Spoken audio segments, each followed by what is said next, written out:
प्रिय दोस्तों, नमस्कार।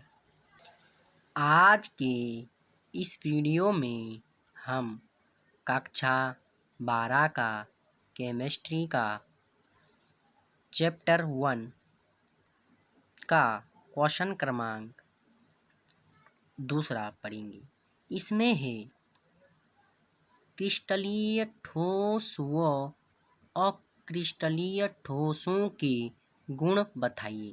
हमें समझना है क्रिस्टलीय ठोस व अक्रिस्टलीय ठोस के क्या क्या गुण हो सकते हैं। इस वीडियो में हम 3 गुणों पर चर्चा करेंगे। इसके आगे और गुणों पर चर्चा करेंगे। देखिए, आपके सामने है क्रिस्टलीय ठोस का पहला गुण आकार। अब ये आकार होता क्या है?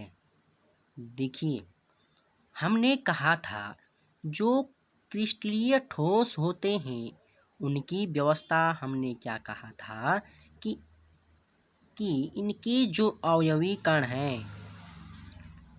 वो एक निश्चित व्यवस्था में बने रहते हैं।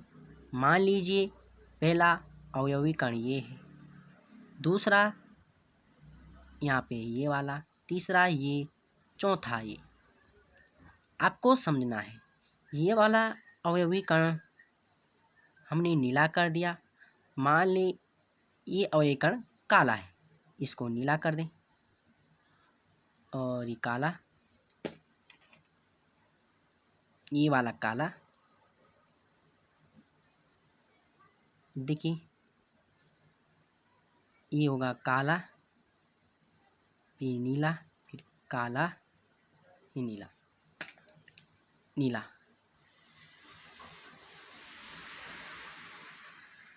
अब देखिए ये होती है क्रिस्टलीय ठोस की व्यवस्था। अब इसकी आकार को समझ रहे हैं हम। देखिए, जब किसी क्रिस्टलीय ठोस को तोड़ा जाता है तो हम देखते हैं, देखिए यहाँ से क्रिस्टलीय ठोस को तोड़ा गया, यहाँ से क्रिस्टलीय ठोस को तोड़ा गया, तो हमने देखा इसकी व्यवस्था क्या है। इस वाले टुकड़े पर देखिए, पहला नीला, फिर काला, फिर काला, फिर नीला।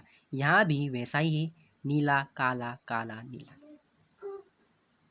देखिए, हमने कहा इस वाले हिस्से को देखा तो पहला अवयवी कण नीला, फिर काला, फिर काला, नीला।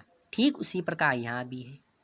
तो इससे हमें यह पता चलता है कि क्रिस्टलीय ठोस का आकार एक निश्चित ज्यामितीय संरचना हमें प्राप्त होती है। तो इससे आपको पता चल गया होगा कि क्रिस्टलीय ठोसों का आकार अगर हम इसे काटें तो हमें एक निश्चित ज्यामितीय संरचना प्राप्त होती है। अगर हम अक्रिस्टलीय ठोस की बात करें, इसमें आपको पता है कि क्या होता है। तो इसमें इनकी व्यवस्था निश्चित नहीं होती। ये वाला भी नीला हुआ, ये वाला भी नीला, ये वाला भी नीला। ठीक उसी प्रकार ऐसा हो सकता है, ये काला हो सकता है, फिर ये काला हो सकता है, अब नीला हो सकता है। इस प्रकार हम यहाँ भी बना सकते हैं। इनकी व्यवस्था निश्चित नहीं होती। अगर इन्हें काटा जाए तो इससे हमें एक निश्चित ज्यामितीय संरचना प्राप्त नहीं होती। तो क्रिस्टलीय ठोस में कहा हमने, हमें एक निश्चित ज्यामितीय संरचना प्राप्त होती है और यहाँ हमें निश्चित ज्यामितीय संरचना प्राप्त नहीं होती। अब गलनांक पर बात करते हैं। अब किसी क्रिस्टलीय ठोस के बारे में चर्चा करते हैं। एक क्रिस्टलीय ठोस है चीनी। अगर चीनी की बात करें, चीनी को अगर उबाला जाए, चीनी के बहुत से टुकड़ों को उबाला जाए तो वो एक निश्चित तापमान पर क्या होंगे, ठोस से द्रव में बदलेंगे। मान लीजिए वो 40 डिग्री पर बदल रहे हैं, तो सारे टुकड़े 40 डिग्री पर ही ठोस से द्रव में बदलेंगे। इसलिए कहते हैं कि क्रिस्टलीय ठोसों का गलनांक निश्चित होता है, जबकि इसमें ऐसा नहीं होता। इसमें क्या होता है कि अक्रिस्टलीय ठोसों में क्या होता है कि कोई अक्रिस्टल ठोस है, प्लास्टिक ले लिया हमने। अगर इस प्लास्टिक को उबाला जाए तो वो एक प्रास इसका अर्थ है एक प्रास में ठोस से द्रव में बदलते हैं। अर्थात मान लीजिए 50 डिग्री से लिया हमने 90 डिग्री सेल्सियस तक।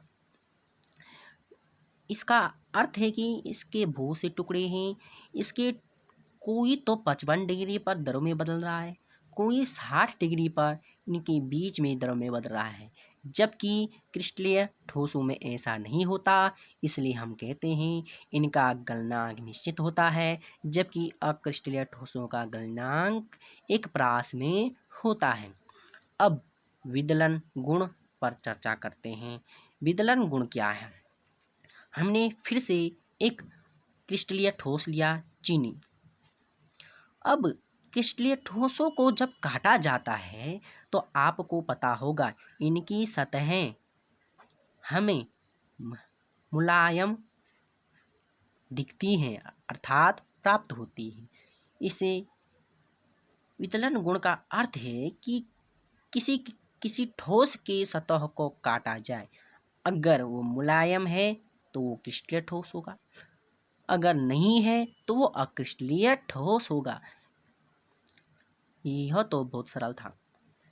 अब आपको पता चल गया होगा कि विदलन गुण में अगर क्रिस्टलीय ठोस है उसकी सतह मुलायम होगी, और जब अक्रिस्टलीय ठोस को किसी वस्तु से काटा जाता है इनकी सतहें खुरदरी प्राप्त होती हैं। अब आपको नोट से बताता हूँ। देखिए, क्रिस्टलीय ठोस व अक्रिस्टलीय ठोसों के गुण बताइए। यहाँ पर आकार अवयवी कणों द्वारा निश्चित ज्यामितीय संरचना प्राप्त होती है। अक्रिस्टलीय निश्चित ज्यामितीय संरचना प्राप्त नहीं होती। गलनांक इनके गलनांक निश्चित होते हैं। इनके गलनांक निश्चित न होकर एक प्रास में होते हैं। तीसरा गुण विदलन गुण, इन्हें किसी वस्तु से काटने पर प्राप्त सतहें मुलायम होती हैं।